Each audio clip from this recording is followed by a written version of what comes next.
Hai mayam, ngasi ju ai video anoba ma purga laksare. Ngasi gise mayam ai sigi nakupi se yam phare tu mayam. Si ju bora hauge to bone ba. Ado si khoi hek ti gai dine. Mayam da hape sum ulak pane tu. Yam phajare mayam tu si se hek ke du ga bora hauge ba si di. Phajare yam na si se hega bora haujage mayam.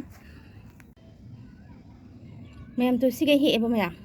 Siga he do ai ama he helaktre di jaman le pat pana hanjala kani saba nga moya no ko asima khona sum lai jara sino na siga tang hele mayam tu jami ko ado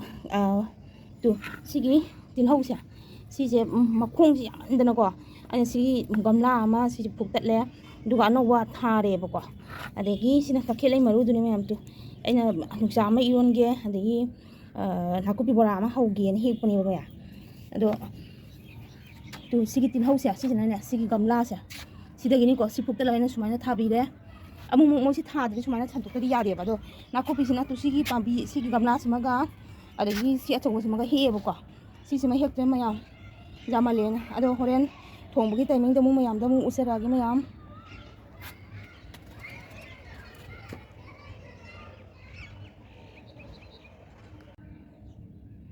nei mayam tu sigi lai sa sigi he sigi lai ja hayang morning da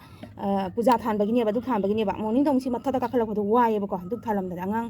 school salam chatpa nang ngai gi khogi puja than bani siram ka khala ko matam do jam kui chang ye ba da nai na sumana nungdang waram se sumana sing chai ba lak pa se sumana dum puja than bagi lai se sumana dum hi sing ji da ha pa ne asima pan dum thama me ba si je dum hayang ju dum phajana sumana lai ba sumana dum fresh dum lai ba maya si ji ga hexare mayam mayam ai ji kano taw dore ko sema ko padi mayam da ina uhalak tre ko ado ai iromba gi macen je alu ga adagi ngasai pukpa khoi luk lai do adu ne adagi jongchak ne si se ka ma ge ba adagi nga si ataw ba tre aya jo ni hap ge si se ne adagi nga ri ne iromba le ngsak bo lage adagi amana bora ho ge bora ho bu se mayam kano taw jare ko ina sidai sida khogi machu khara hape morok asuba hape adagi khogi jira kalgira asubu do ado hape adagi sidai sida masan ne ba ko masan khatang ga hapse jara ge ba masan khara hapsare adagi si soda se baking soda se si bu yaw yaw ko nom to baking soda se si ga hapsen jara yaw yaw nom to baking soda hapsare thum adagi thum khara hapsen jara ge kono do ngale ko si duga besan je besan ga hapale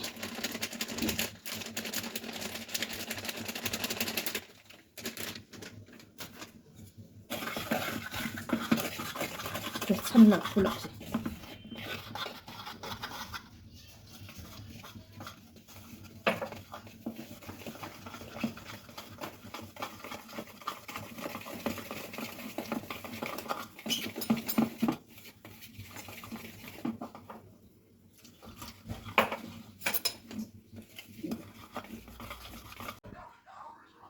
mayam ai wa kari irumba di ka ma loi khre ba ko ado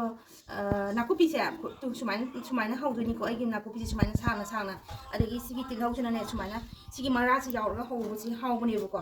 ado ai khang ga se loina si ka ngang chale phone la ba gi ko phone da waning ha sana ru da na sonda mu soi le mayam khang ga se phiba ma ta ram dare mayam ai se hau ba hau jira ge ko si se jamna kano ta roi do ni ba ko pai roi do ni ba sana si khu hau jo hau bane ba mayam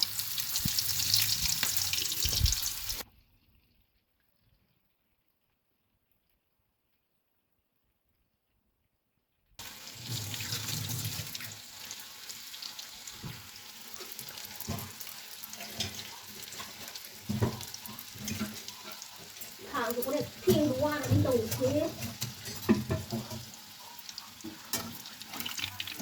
thế nó cắt sần lầm như vậy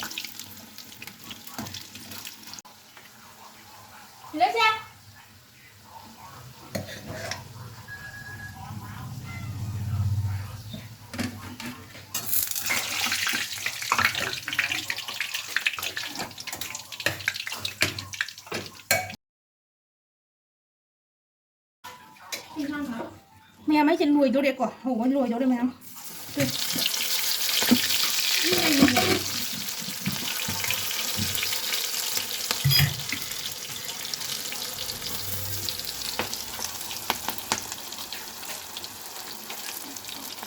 ꯂꯣꯏꯔꯛꯀꯗꯧꯔꯦ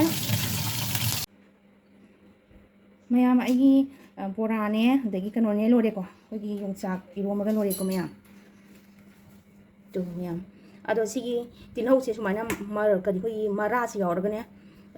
ꯀꯔꯤ ꯕꯣꯔꯥ ꯍꯧꯕꯁꯦ ꯍꯥꯎꯕꯅꯦꯕ ꯑꯗꯒꯤ ꯅꯥꯀꯨꯞꯄꯤꯅ ꯁꯨꯃꯥꯏꯅ ꯁꯥꯡꯅ ꯁꯥꯡꯅ ꯕꯣꯔꯥ ꯍꯧꯕꯁꯤ ꯍꯥꯎꯕꯅꯤ ꯃꯌꯥꯝꯁꯨ ꯁꯨꯃꯥꯏꯅ ꯑꯃꯨꯛꯇꯪ ꯇꯧꯔꯒ ꯌꯦꯡꯕꯤꯌꯨ ꯃꯌꯥꯝ ꯑꯩ ꯃꯇꯥꯡ ꯑꯁꯤꯒꯤꯗ ꯉꯁꯤꯒꯤ ꯚꯤꯗꯤꯑꯣꯁꯦ ꯂꯣꯏꯁꯤꯟꯖꯔꯒꯦ ꯃꯌꯥꯝꯅ ꯁꯞꯄꯣꯔꯠ ꯇꯧꯕꯤꯌꯨ ꯃꯌꯥꯝꯕꯨ ꯊꯥꯒꯠꯆꯔꯤ